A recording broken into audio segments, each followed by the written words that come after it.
Good afternoon all of you. मैं doctor Panmal Padiya, associate professor geography, government PG college town. प्रिय मित्रों, कल आपको बेलनाकार समचित्र प्रक्षेप बनाना बताया था। आज उसी को ही आगे बताएंगे, लेकिन कल जो बताया उसका थोड़ा सा वापस, क्योंकि उदाहरण था जो आपको दिया गया था वो है 1:2500 लाख मापनी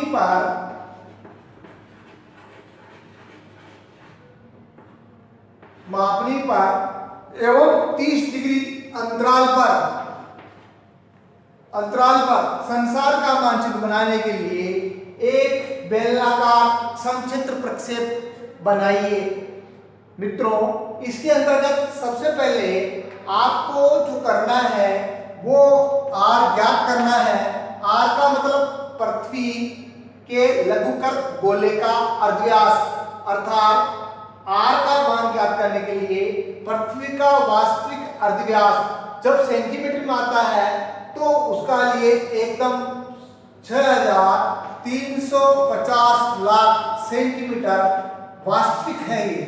और दिया गया गोले का जो अर्धव्यास है वो है 2500 लाख है, तो इसको मिलाकर यह हो गया 2.54 सेंटीमीटर हो गया। दूसरा जो आपको ज्ञात करना है, नंबर 2, भूमध्य रेखा की लंबाई।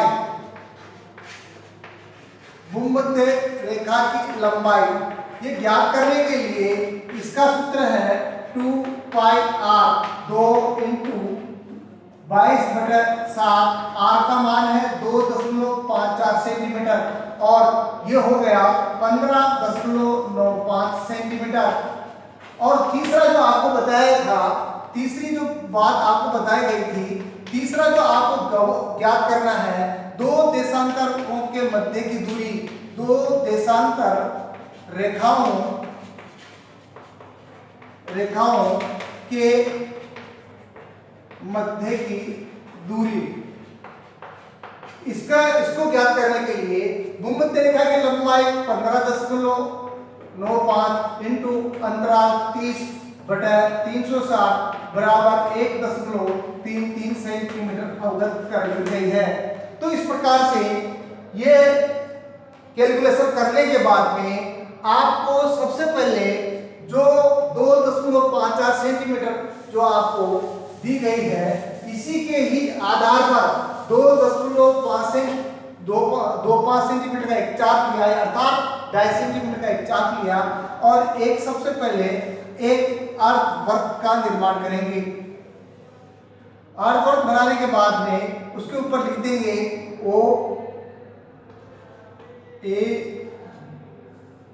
B और C डाल देंगे। डालने के बाद में आपको, क्योंकि अंतराल 30 डिग्री है तो 30 डिग्री अंतराल है तो 30 60 इसके ऊपर क्रमशः है C है तो ये D, ये E, ये F और ये G नामकरण दे देंगे। अब B के ऊपर एक सीधा लंब डालकर और A और C के समानांतरी एक और रेखा खींच देंगे और खींचने के बाद में क्रमशः है जो C है वो O और B के समानांतर है कि आगे एक रेखा खींच देंगे, सबको आगे इस प्रकार से मिला देंगे।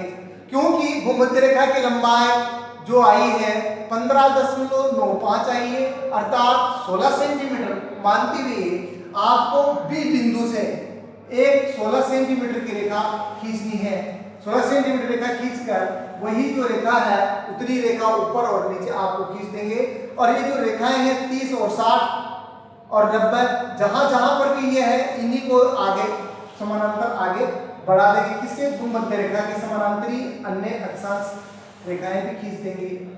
तो ये भूमध्य रेखा है जिसको अपन 0 डिग्री अक्षांश रेखा भी कहते हैं, विषुवत रेखा भी कहते हैं, इक्वेटर कहलाता है ये EQUATOR इक्वेटर।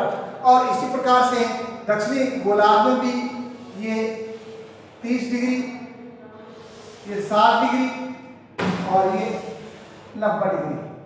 तो इस प्रकार से इसके ऊपर डिग्री भी डाल देंगे, 30 degree, 60 degree, 90 degree north, 30 degree, 60 degree, 90 degree south. इसी प्रकार से ये 16 सेंटीमीटर की रेखा है तो इसके आधा होता 8, तो 8 सेंटीमीटर के ऊपर रेखा खींचकर और इसको क्या कर देंगे, 0 कर देंगे। और आपको क्रम से क्या करेंगे, 0 करने के बाद में, क्योंकि इधर 6 भाग करना है, इधर भी 6 भाग करना है, अर्थात बीच में 5 रेखाएं खींच देंगे, 1 2 3 4 और 5। इधर भी 5 खींच देंगे, 1 2 3 4 और 5 क्रमशः है, क्योंकि अंतराल 30 डिग्री का है। 30 डिग्री, 60 डिग्री, 90 डिग्री, 120, 150 और 180 डिग्री ईस्ट। इसी प्रकार से 30 degree, 60 degree, 90 degree, 120 degree, 150 degree, 180 degree west लिख देंगे। यहाँ जो आरब है 1:2500 और लाख कर देंगे। यह आपको कल बनाया था। अब इसकी क्या विशेषताएं हैं इसमें देखेंगे कि ये जो मानचित्र प्रक्षेप है ये एक समक्षेत्र प्रक्षेप है, अर्थात इसके अंतर्गत जो विश्व के जो मानचित्र बनाए जाते हैं वो भूमध्य रेखा पर जो भी क्षेत्र आते हैं उन भूमध्य रेखा वाले क्षेत्रों में, यानी कि इनमें इसके अंतर्गत जो क्षेत्रफल जो आता है वो शुद्ध होता है, अर्थात ये क्षेत्रफल समक्षेत्र प्रक्षेप कहलाता है। अतः इसके अंतर्गत जो विशेषताएं हैं, जो इस मानचित्र प्रक्षेप की जो पहचान है वो है नंबर 1, अक्षांश वृत्त सरल व समांतर रेखाओं के समरूप में होते हैं तथा प्रत्येक अक्षांश वृत्त की लंबाई भूमध्य रेखा के बराबर होती है। 0 डिग्री, 30, 60, 90 सबकी भूमध्य रेखा के बराबर है। इसी प्रकार से नंबर 2 है, अक्षांश वृत्तों के बीच की दूरी भूमध्य रेखा से ध्रुव की ओर को कम होती जाती है, अर्थात जो अक्षांश वृत्त है वो उनके बीच की दूरी भूमध्य रेखा से ध्रुव की ओर जैसे जैसे जाएंगे वो बिल्कुल छोटी होती जाती है, भूमध्य रेखा पर ये इनकी दूरी बड़ी होती है, अर्थात इसके अंदर क्षेत्रफल शुद्ध दर्शाया जाता है भूमध्य रेखा पर। नंबर 3, देशांतर रेखाएं भी सरल एवं परस्पर समांतर होती है परंतु उनके बीच की दूरी एक समान होती है। देशांतर रेखा एक समान यानी कि 1.33 सेंटीमीटर का चाप से सभी को बनाई गई है। नंबर 4, अक्षांश वृत्त तथा देशांतर रेखाएं एक दूसरे को समकोण पर काटती है। नंबर 5, ध्रुव जो गोलों पर एक बिंदु होता है प्रक्षेप में भूमध्य रेखा के बराबर लंबी सरल रेखा के द्वारा प्रदर्शित होता है। किसके बराबर? भूमध्य रेखा की जो समानांतर जो रेखा है वो भी ध्रुव को उतनी ही बड़ी दर्शाई जा रही है। गुणधर्म क्या है? भूमध्य रेखा पर इसकी वास्तविक लंबाई के बराबर होती है, अतः भूमध्य रेखा पर इसकी मापनी बिल्कुल शुद्ध होती है। अन्य अक्षांश वृत्त अपनी वास्तविक लंबाई से बड़े होते हैं अतः उन पर मापनी अशुद्ध होती है, ध्रुव की ओर अशुद्ध होती जाती है। नंबर 3, चूंकि प्रक्षेप में देशांतर रेखाएं पृथ्वी के लघुकृत गोले की ध्रुवीय व्यास के बराबर मानी जाती है अतः वह अपनी वास्तविक लंबाई से छोटी होती है।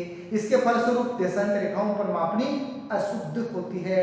नंबर 4, यह एक समक्षेत्र प्रक्षेप है परंतु भूमध्य रेखा से दूरी जाने पर इसकी आकृति में विकृति आती जाती है और ध्रुवों पर तो बहुत ज्यादा विकृति आ जाती है।